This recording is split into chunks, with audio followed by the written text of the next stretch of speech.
It's interesting. I'm it's sparking memory 'cause I've seen documentaries, I've read books on AIM. The Red Car Patrol. It's interesting how that seems to be like a first tactic for a lot of like community self defense groups is just like patrolling the police. Like let's just see what they're doing. Like let's just watch what they're doing. Basically, make sure they're not doing anything too egregious to our community. That's starting here in LA. We have these car patrols going around and watching ICE. Like that's a big thing now. It's just intriguing how that's a similar thing. The Black Panthers, obviously, that's one of the first things they did is community patrols of police. Just fascinating sort of thread line through organizing that we see. In terms of, you mentioned the car patrols, but we get to eventually, occupations of Alcatraz, occupations, obviously, of Wounded Knee. I got a number for you. Between 1969 and 1975, there are 71 Red Power occupations. Most people can name 4. Yeah, and I remember seeing documentaries of them like occupying universities, occupying municipal buildings. Like it was a very common tactic. How quickly do we get to that becoming the tactic, and what was the sort of strategy behind it? I mean, at the very core, it's land back. And these are arguments that were coming up in congressional hearings in the 1920s amongst natives and arguing for our rights and to not steal our children. And so, hold on. No worries. I'm fixing my screen. Where was I? I got distracted. The ramp up to occupations. What was the strategy behind it? And you started talking about land back. Oh yes, at the very essence, it's land back. It's a return of land organized around legal principles. So it's actually totally legal for these things to happen due to a law that says any unused federal land is to be returned to the local native tribe. And that's all related to Fort Laramie stuff. When that starts happening, it's literally the next year. They go to the occupation of Alcatraz. Well, and this is inspired a lot by the fishing rights struggle, where they were doing like fish-ins, much like a sit-in. Like people were all going on like the Capitol Lake and boats and stuff. And like I have pictures of bridges being set on fire and a lot of stuff. It was wild. It was a wild time. And by 1969, after like AIM's first foray into this strategy, right? There were AIM members at these other struggles I'm talking about, but AIM as like an actual organization sends delegates to the Alcatraz occupation that was started by Richard Oakes and other students like Lenata Warjack, and they were modeling themselves after a group of Lakota people who went out there, well, Chete Shakowin, I should say, who went out there and stood there for like 13 hours in occupation. But Alcatraz aimed to do it longer. They did years, actually. Technically 3 years if you look at like the date, but it's like the end of 1 year and like the beginning. So it's like a year and a half, right? But it begins with Richard Oakes, and you should really look it up. It's addressed to like the Great White Father and all of his people, which is like a common way of addressing the U.S. government in like treaty law and stuff. And so like they do this huge play on the deals made. So like they're like, oh, we'll give you some beads and red cloth, the same you paid for Manhattan for this island. We think it's exactly like in a native reservation. There's no running water, there's no jobs, you can't grow anything.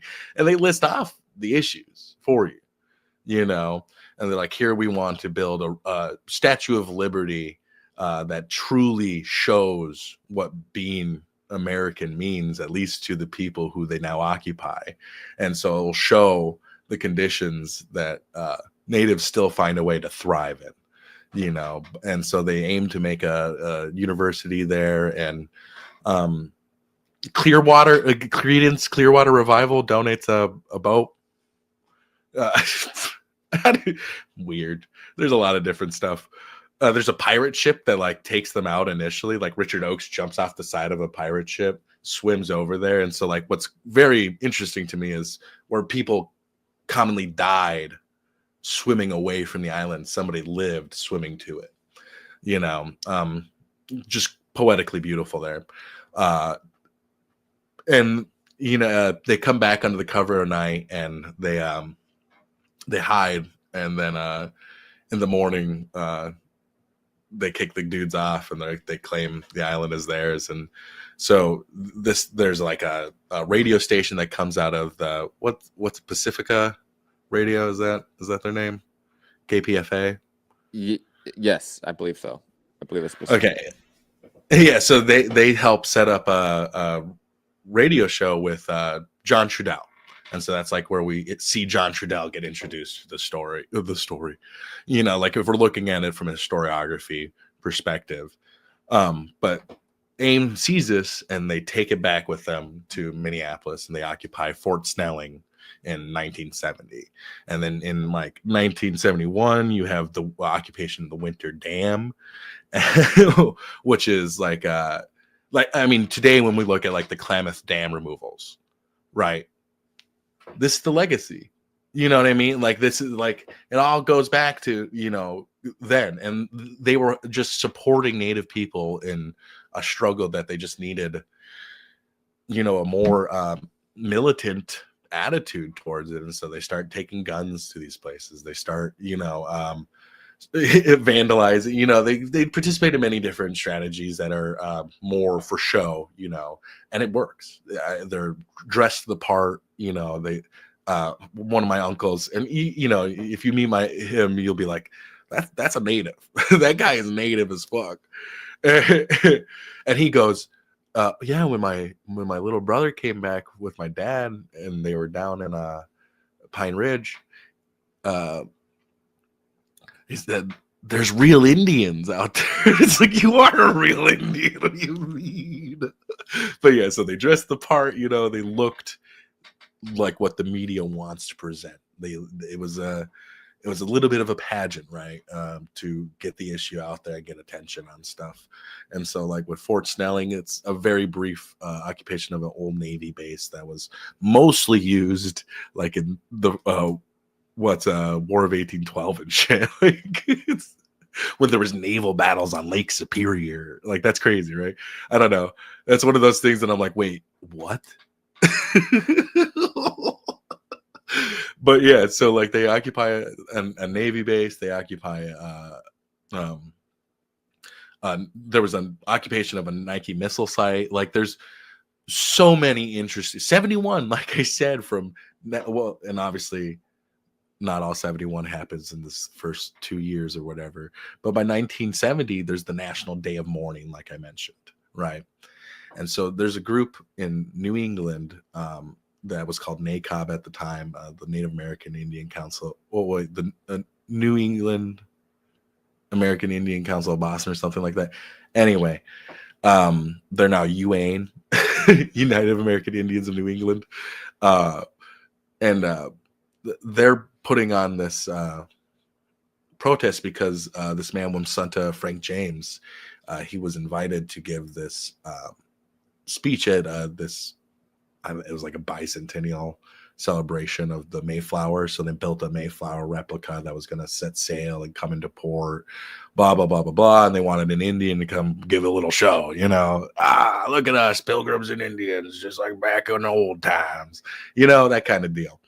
And so he's like, you know, the pre-screening gives a speech and like, nah, dude, you can't say that. You're gonna make every white person here feel guilty, you know. And so he's like, well, fuck you. I'm gonna go do my own thing then. And so they plan this National Day of Mourning, invite AIM to come help. They have this plan where the grassroots people are gonna pour the paint over the flag. At some point, Russell Means decides it's gonna be him, you know, and then that's the image, is Russell pouring it over there. And so because of that, you know, he has this huge through line where he's flipping my uncle's fucking dinner over, you know, like I don't know. It's those. That's one of those things. While studying this, I'm like, I'm weirdly close to this story. You know, and so what we come to find is this is where we're starting to see this male chauvinism, right? This unchallenged male chauvinism that becomes rampant and a huge issue. At one point, there's an FBI agent pretending to be native and becomes the head of security for AIM, right? And he's beating his girlfriend and stuff, and like people aren't doing anything about it. And then she ends up dead on the side of the road, strangely enough. So it's it's a huge issue to this day. To this day, I can tell you about many different stories of misogyny amongst AIM people, and it's sad, and it's something that needs to be ruthlessly challenged and understood. And so like so we have these dudes dressed the part, they're men, and they take everybody just thinks about them. So this group starts getting called New England AIM. They're not AIM. It's a whole other group. And so we start to see the American Indian movement become synonymous with the term the Red Power movement. So like if you're being a serious historian, Red Power movement is generally what people are talking about when they briefly skim over AIM. But when we're talking about AIM specifically, we have this organization that is good at getting attention, right? And yeah, occupations fucking do that. But soon they move on to join the Trail of Broken Treaties, and it was controversial whether they could join or not, right? A lot of it was headed by like Hank Adams, Vine Deloria Jr., and like the National Congress of American Indians and stuff like that. Like there's a lot of different groups that are like liberal and way more serious that thought these occupational tactics were way too radical, would create catch the ire of the U.S. government, blah blah blah blah blah. But they're planning this cross country caravan, and like groups from Canada are coming down and stuff, but from San Francisco to Washington, D.C., and it's called the Trail of Broken Treaties. That's what it becomes known as. There was also a really long, ridiculous name.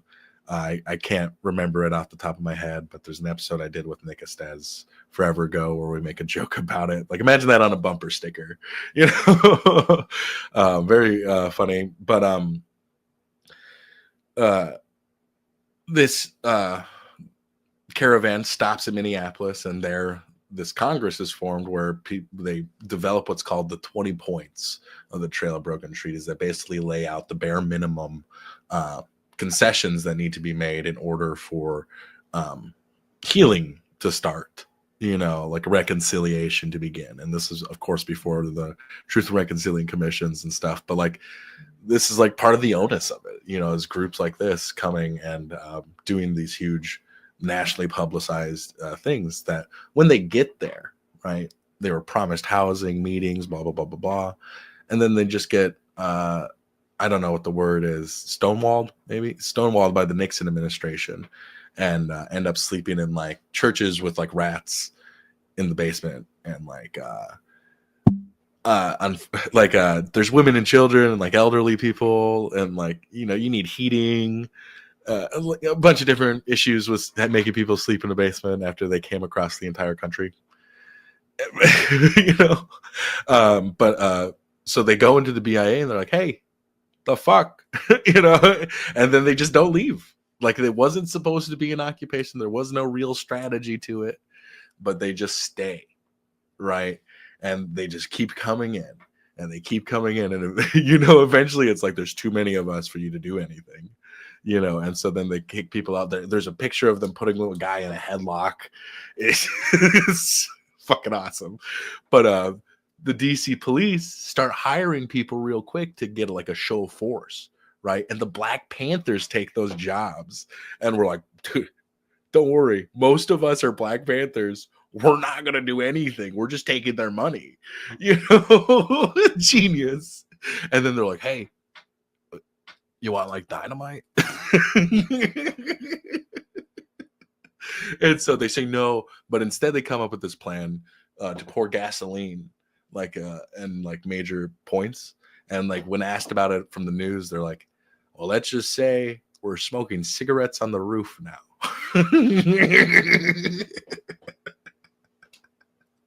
But yeah, so then they cause millions of dollars in damages. And then my favorite thing is they steal like 3 tons of like cabinets full of fucking files on like land theft and like stealing money and shit from the trusts of tribes and shit.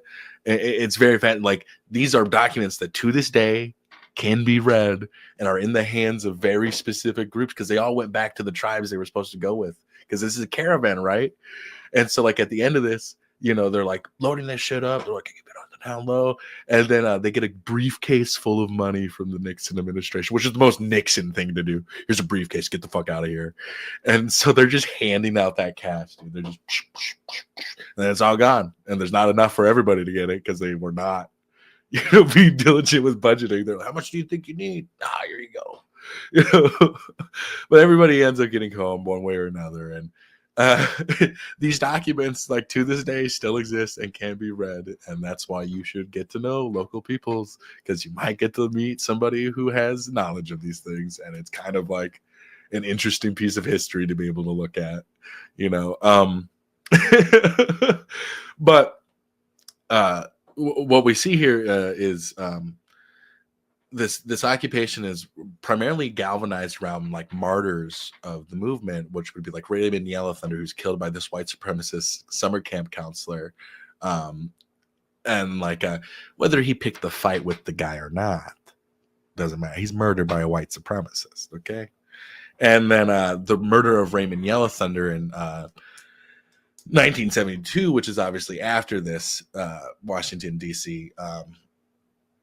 Incident. I don't know. That's not the right word. But yeah, 1972, the murder of Raymond Yellow Thunder plays into this same dynamic, right? And Raymond Yellow Thunder was a native who frequented the liquor store in Gordon, Nebraska.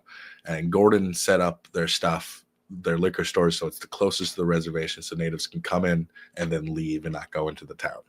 You know, that's how it's supposed to be done. You know, that's like the unwritten rule. Well, not, I mean, it's written in blood, but, you know, and so a common thing is called Indian rolling. It's where you beat the shit out of an Indian person for being Indian. This happens to this day. Okay. I have been Indian rolled, you know, and now we have cowboy rolling, where you beat the shit out of a white guy for being a white guy. You know? 1, 2. But, what happens is these ranch hands beat the shit out of this guy, and he dies due to hemorrhaging in the brain and stuff after being made to dance naked in American Legion Hall while cigarettes are put out on him and stuff. And then he's beaten the fuck out of, and then he dies in a car that he sleeps in a junkyard. And that's unfortunately a reality for many deaths that way. And the American Indian movement would burn down like White Clay, Nebraska for these same kind of issues in the 90s. You know, so like a lot of feelings. Like it's hard to keep my composure when talking about this exact thing, because the AIM song that is like known, it's the one that goes, hey,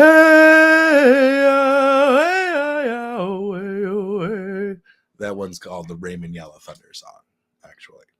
And so it's to him, and it's you know, every AIM meeting starts with that. If you have a meeting of AIM peoples, you start with that. And that's something I grew up, you know, instilled in me.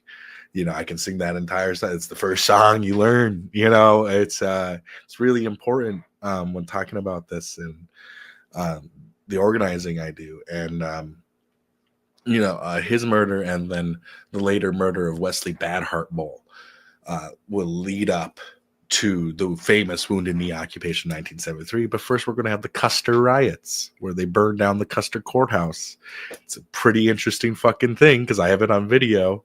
I have like a bunch of archive videos that I have some friends in the Pacific Northwest that were part of the video freak movement, which was like a bunch of upwardly mobile middle class white people with video cameras that would go to civil rights movements and film them, you know, and they have like terabytes of 15 millimeter fucking tape in a barn in this little hippie compound in Washington. One of the weirdest trips of my life. That's like my heaven. I want you to know that. Like that's like oh, it's beautiful like, too. Oh, okay. It's right next to the Columbus River. So like every morning you're just hearing it rush. And then it's like under these mountains of an old growth forest they saved back in the 70s. The weirdest thing though is dude has like a dreadlock in his beard that the Dalai Lama did. Their 7th time hanging out with him. And he has it to this day. There's a lot there, a lot going on there, man. Oof. I sound crazy sometimes. Okay, not to be sated, but like I feel not okay when I recount my life over the last 5 years, and I've done it very cheaply, is what blows my mind. Like I I made $15,000 go a long fucking way. Let me tell you. so yeah, like this is you know, a very complicated story with a lot of ins and outs, as you can see, and a lot of it plays into my real life that I've experienced. But like I have this video of the Custer riots when they burned down the courthouse, and somebody like throws a flare into the building after like a bunch of gas is poured, and then that doesn't work. So you have like people like flicking their cigarettes and shit. And so like one of the things when I started this was like, who started the fire? Was you like a Fed? Because okay, we'll get into it. But who started the fire? And I watched this video finally like 3 years into the project. I'm like, everyone tried, you know. There's not one specific person. Everyone tried. And there's this whole movie, I forget who did it. I think it was like Jane Fonda even. But which, by the way, Jane Fonda and Ted whatever her husband's name is, freaking they sweat lodged with my uncles. I don't know. Iggy Azalea did too.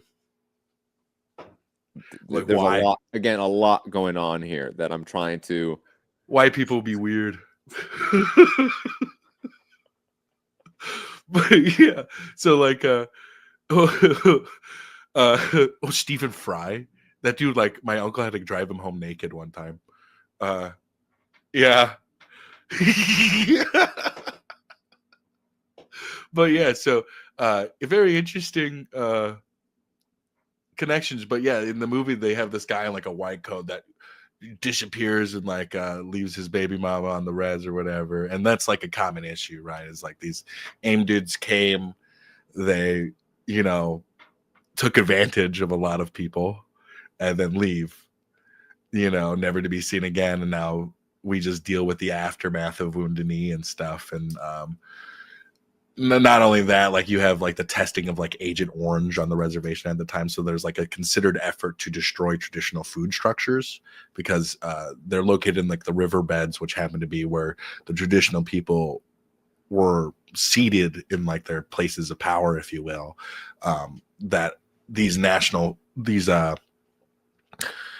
food forests, for lack of a better term, you know, would provide for the people in harsh times. And so like dam projects, like there's the Pick Sloan plan, which builds several dams across the plains area that are, their position is placed specifically to kill Indian people. There are recorded arguments in Congress, like in about where to place them. And they're like, well, if you know, the flooding happens downriver, like, yeah, but if we put it upriver, we'll kill those people and be able to take their land. And not even all of them, like they flood huge portions of the land that are very fertile. They're very productive. Why? Genocide. You know, it's literally a hindrance to the progress of history. And that's why I don't believe that like the American Revolution historically progressive. Constantly throughout all of American history, we have this considered effort that puts things back worse. Not that it doesn't make more productive forces, it actually kills them. And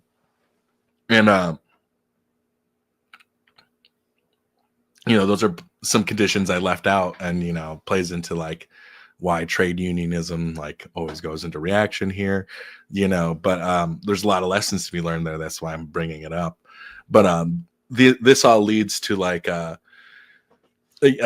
culmination of bad events, right? And so somebody has a vision about a bad storm that's coming and stuff, and so there's like this flood that happens in Rapid City that wipes out the the Indian ghettos essentially. And AIM is like right there, that's where they're organizing. There's this place called the Mother Butler Center that they were famous for using. And it all culminates perfectly that like Wounded Knee is going to happen. And so like, they're like, we need, people to come out here, look at this shit and see what's happening. And to make it all worse, there's this guy who comes in power on Pine Ridge named Dick Wilson. And Dick Wilson is essentially like a gangsterismo-esque warlord who gets armed by the U.S. and with armor-piercing rounds to shoot at bunkers and stuff in a church because to protest these conditions, AIM ends up going to Wounded Knee to pray, and then the goon. Oh yeah, his paramilitary group was called the Goon Squad, the Guardians of the Oglala Nation. But everybody would call them goons, and then they just embraced it and came up with that acronym post hoc. So it's like it just playing the part really well, right? And he sets up these blockades and stuff that they can't leave. So they set up there, and much like, the BIA, it's like an unplanned thing, like a lot of people say it was more planned than it was. There was the majority of people were not supposed to go there. There was a nightfall effort to disconnect the trading posts, there's phones and stuff, and stop them from arming the hamlet because there's a lot of guns there, like a shit ton of guns. And then like they were known for like ripping off natives and like taking on like massive debt, company store type shit, you know what I mean? And so they planned they planned like a prayer thing there that wasn't supposed to be like this huge occupation, and they expected white violence to be reactive, right? Which is what we saw in like Gordon when they protested Raymond Yellow Thunder's murder. Like the entire town like stayed indoors, and then like there was like cops with guns like on roofs and shit, and like just staring at them as they marched through the town. Like nobody would come and confront. It was very interesting, but they were waiting for like a gunman to shoot and something because of like Custer they burned down, and so everybody thinks they're going to burn down more shit, blah blah blah blah blah. But like the 12 people who stayed, like the story goes that there was 12 hostages, but it's 12 people who chose to stay because they're like, no, you're right, the government fucked you guys over, here I am just profiting off of it, we're going to stand with you, and so they stayed so the fucking feds wouldn't come in and just kill everybody, which it's like, like when there's this, well, you're going to preclude 60% of the population, and it's like 60% of white people are not going to side with the white supremacists unless they're in power and able to kill them easily. Like that's right now we have an opportunity. Once it's full fascism, I expect a lot of little Eichmann. But even then, like it's like how much of Nazi Germany was SS officers, like who are like the true hardcore believers? It's like the MAGA crowd. That's why I don't think appealing to them is going to work very well. But even then, it's very easy to get MAGA people to side with native issues. And then that causes cognitive dissonance between two sets of beliefs where they're like, no, you are right. Sovereignty is important. Your sovereignty is being trampled on. I'm like, yeah, dude. So you should be a communist. That's when they're like, what? It's like self-determination. It's a way better word. But, you know, it's a very complicated situation that it's just a buildup of issues you can see. Like, I mean, when we get down to like the boarding school issue, you know, the government said it's to hold in good behavior the ward populations or something like that about children. Like they're hostages. They are literally hostages. That's how Congress viewed it in the residential schools.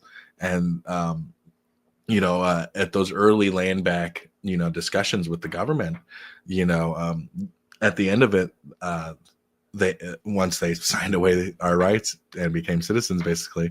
I mean, that's not really what happened, but that's, you know, the feeling of what happened. The first thing said was, can we see our children now? Because they were being taken all the way to Pennsylvania at the time, to Carlisle. And I've been to Carlisle. I know how to identify children's bodies through LiDAR, you know, like that. I learned that at 21.